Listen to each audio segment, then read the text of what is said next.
जानू आपने खाना खाया कि नहीं खाया? नहीं खाया?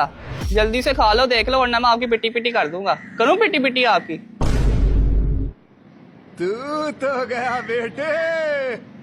आहो यार, इस तरह आया फिर मैं क्या, चलो सही। किसने मारा इसने मारा इसकी पिट्टी पिट्टी करूं बस भाई मर्जी है।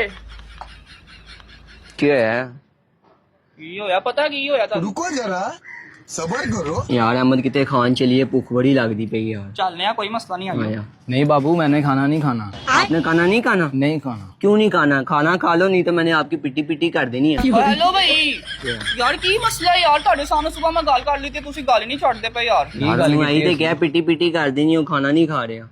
ਅੱਜ ਤੋਂ ਬਾਅਦ ਮੇਰੇ ਪਿਓ ਦੀ ਤੋਬਾ ਭਾਈ, ਮੇਰੇ ਹਰ ਪਾਸੇ ਦੀ ਤੋਬਾ, ਮੈਂ ਕਦੀ ਤੁਹਾਡੇ ਸਾਹਮਣੇ ਨਾ ਆਪਣੀ ਗਰਲਫ੍ਰੈਂਡ ਨਾਲ ਗੱਲ ਨਹੀਂ ਕਰਨੀ। ਕੈਸਾ ਤੇਰਾ ਹੈਲੀਕਾਪਟਰ ਦੀ ਕਿੱਕ ਵਰਗਾ ਮੂੰਹ ਹੈ।